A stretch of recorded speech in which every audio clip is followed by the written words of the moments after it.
Shalom, selamat pagi, happy Sword Family. Kembali lagi bersama saya dalam renungan pagi. Sebelum memulai renungan, mari kita berdoa dulu. Tuhan, terima kasih Bapa atas penyertaan-Mu dari malam sampai pagi hari ini. Kami bisa bangun pagi Tuhan dengan kesehatan yang luar biasa yang daripada-Mu Tuhan. Kami mengucap syukur, berikanlah kami semangat pagi ini Tuhan. Berikanlah hikmat marifat-Mu agar kami setiap langkah kami yang lakukan sesuai dengan kehendak-Mu Tuhan. Pimpin kami, jagai kami Tuhan, sertai kami hari ini. Di dalam nama Tuhan Yesus kami bersatu hati dan berdoa. Haleluya, amin. Oke, renungan pagi ini saya akan beri judul tentang penyertaan Tuhan. Diawali saya dengan kesaksian saya. Setelah dalam belakangan minggu-minggu ini, bulan-bulan ini berber ini, karena saya udah pindah kerjaan di dunia wedding, itu sangat luar biasa padatnya karena memang jadwalnya terlalu padat. Jadi memang fisik, pikiran, mental semuanya terkuras habis. Sampai rumah sampai pagi, terus besok pagi harus pergi lagi dan benar-benar fisik capek. Tapi satu sisi adalah tetap bersyukur bahwa adalah kita selagi kita masih bisa, Tuhan masih melindungi kita, masih menjaga kita. Penyertaan Tuhan tiada pernah berhenti gitu loh. Kita masih dikasih kesehatan, masih dikasih kekuatan untuk menjalani hidup. Itu suatu anugerah buat kita semua. Jadi kemarin dalam pekerjaan juga saya kesaksian adalah kita bikin booth itu di Bread Story ya, di pameran BSD. Ternyata booth ini ada pembuatan logo yang sangat mepet dan bermasalah dengan vendornya. Karena intinya adalah ternyata saya pesan ke orang ini, ternyata orang ini udah nggak bekerja di tempat pembuatannya. Jadi dia sebenarnya intinya main belakang tapi tetap ngerjain di tempatnya dia. Nah, ketika saya telepon bosnya, Bu, ini punya saya gimana, udah jadi belum?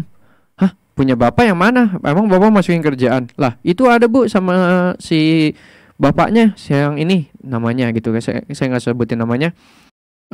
Lah, itu udah saya pecat Pak sebulan yang lalu. Waduh, terus kerjaan saya gimana nih Bu? Saya mau pakai mantar malam nih logonya saya untuk dipasang gitu kan. Ternyata selidik demi selidik ya itu, ternyata dia udah nggak kerja tapi tetap terima kerjaan gitu loh. Nah, karena kan saya kontaknya ke si bapaknya itu, saya nggak punya kontak bosnya. Saya baru tahu bosnya karena si Gio saya suruh cekin, coba dong tolong cekin ke tempat pembuatannya itu udah diproses atau belum gitu kan. Ternyata tutup. Nah, si Gio fotoin tuh, ada nomor telepon, saya iseng coba telepon, ternyata memang itu nomor bosnya. Nah, makanya itu baru tahu ternyata ya, orang ini udah nggak kerja dan segala macam. Dengan drama-dramanya dia, akhirnya saya push tuh jam 4 pagi, jam 3 atau jam 4 pagi dia baru kelar. Jadi saya harus baru kirim itu jam 4 pagi.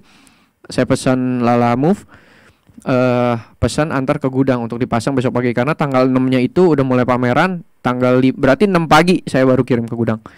Nah, itu puji Tuhan ternyata selesai akhirnya dengan penuh drama yang luar biasa. Penyertaan Tuhan sungguh, saya cuma berdoa, Tuhan, saya udah pasrahin aja sama Tuhan. Saya yakin Tuhan pasti akan bantu gitu. Ternyata benar selesai, tapi tidak sampai di situ saja. Setelah kelar, ternyata sehari setelahnya si kliennya komplain, kok ini logo saya miring, lampunya kok nggak nyala.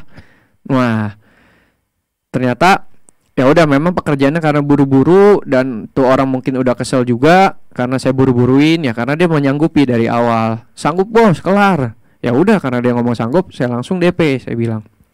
Setelah itu udah tiap hari ada aja nih komplain. Aduh Tuhan Yesus, terima kasih aja deh saya deh. Tiap hari kita benar-benar udah fisik capek, mental capek, semuanya capek, udah komplain lagi sama orang ya kan, luar biasa. Tapi cuma berdoa, Tuhan terima kasih bisa melewati hari ini, terima kasih bisa melewati hari ini lagi. Jadi penyertaan Tuhan itu selalu ada setiap harinya. Yang penting kita menyerahkan, yakin gitu. Bapak Gembel bilang jangan bimbang dan harus yakin dengan hati kita bahwa serahkan sama Tuhan. Terus juga kemarin di renungan Ko Iyung juga bilang adalah kita terkadang kan ragu sama kuasa Tuhan, tapi di sini saya ingin menyampaikan adalah bahwa kita harus yakin dan percaya bahwa kuasa Tuhan akan menolong kita. Kalau kita memang benar-benar yakin, kita serahkan aja sama Tuhan. Karena di Filipi 4 ayat 19 berkata, Allahku akan memenuhi segala keperluanmu menurut kekayaan dan kemuliaannya di dalam Kristus Yesus. Jadi kita yakin dan percaya bahwa Allahku akan memenuhi segala keperluanmu. Jadi keperluan kita yang kita perlu ya, bukan yang kita kan bedanya Tuhan itu memberikan, pasti tahu kebutuhan kita tuh sampai mana, batasnya kita sampai mana. Tuhan itu lebih tahu daripada kita. Terkadang kitanya yang so tahu, tapi kadang-kadang kita cuma menuntutnya lebih banyak. Tapi sekarang kita belajar adalah kita nggak usah nuntut macam-macam. Yang penting kita menaati teladannya Tuhan, kita mengikuti apa maunya Tuhan, kita serahkan hidup kita sama Tuhan. Saya yakin dan percaya bahwa penyertaan Tuhan akan selalu ada setiap harinya. Kita bangun tidur pun dengan kondisi capek badan, kita bangun pagi bisa segar, bisa dikasih kesehatan, itu juga merupakan udah anugerah penyertaan dari Tuhan. Itu aja renungan saya pagi ini. Semoga bisa memberikan kekuatan untuk saudara-saudara sekalian agar bisa menjalani hari itu dengan terus menyertakan Tuhan dalam hidup kita. Mari kita berdoa. Tuhan, terima kasih Bapak, terima kasih Yesus atas penyertaan-Mu dari hari ke hari, melewati bulan demi bulan dan tahun demi tahun ya Bapak. Kau menyertai kami sampai saat ini, sampai detik ini Tuhan. Berkatilah kami, lindungi kami pada hari ini Bapak, dan berikanlah hikmat-Mu Tuhan, agar setiap langkah yang kami lakukan itu berdasarkan kehendak-Mu Tuhan, bukan karena kekuatan kami sendiri, bukan karena pengertian kami sendiri, tetapi karena dari Engkau dan Roh Kudus Tuhan. Terima kasih Bapak. Terima kasih Yesus, kami serahkan hari ini hanya di dalam nama Tuhan Yesus kami bersatu hati dan berdoa. Haleluya, amin.